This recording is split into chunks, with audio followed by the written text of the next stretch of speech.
সুপ্রিয় দর্শক, সবাইকে শুভেচ্ছা। আমি মাধবীলতা দিনাজপুর থেকে বলছি। আমি ছোট্ট একটি ফার্মেসি চালাই। ফেসবুক দেখে আমি চিকিৎসা ফাউন্ডেশন বাংলাদেশ সম্পর্কে জানতে পারি। আমি তাদের সার্টিফিকেট ইন ইমার্জেন্সি মেডিসিন ইয়ারনেস প্রশিক্ষণ সম্পন্ন করেছি। এই কোর্সটি করার ফলে আমার দক্ষতা, অভিজ্ঞতা, জ্ঞান একাংশে বৃদ্ধি পেয়েছে। আমি আগের থেকে আমার রোগীর আরো ভালোভাবে সেবা দিতে পারি, তাদের আরো ভালোভাবে পরামর্শ দিতে পারি। এই কোর্সের প্রশিক্ষক জনাব ডাক্তার পবিত্র কুমার স্যার, তিনি আমাদের ভালোভাবে কোর্সটি সম্পন্ন করেছেন। আমি তাকে ধন্যবাদ জানাই।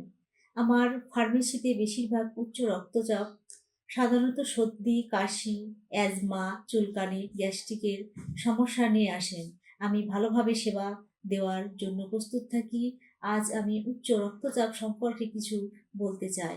উচ্চ রক্তচাপে এই সমস্যায় যারা ভুগছেন তারা নিয়মিত এই ওষুধ খেতে হবে, কোনো অবহেলা করা যাবে না।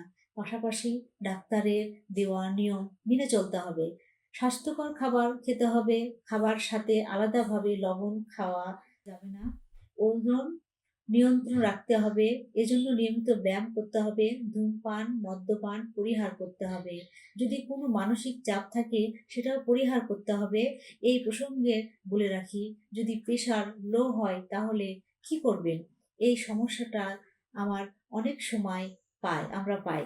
প্রেশার লো হলে স্যালাইন গুলিয়ে খেতে হবে, নিয়মিত পর্যন্ত পরিমাণে পানি খেতে হবে এবং বিশ্রাম নিতে হবে এবং স্বাস্থ্যকর খাবার খেতে হবে। এতক্ষণ ধরে আমার বক্তব্য শোনার জন্য সবাইকে ধন্যবাদ। সবাই ভালো থাকবেন।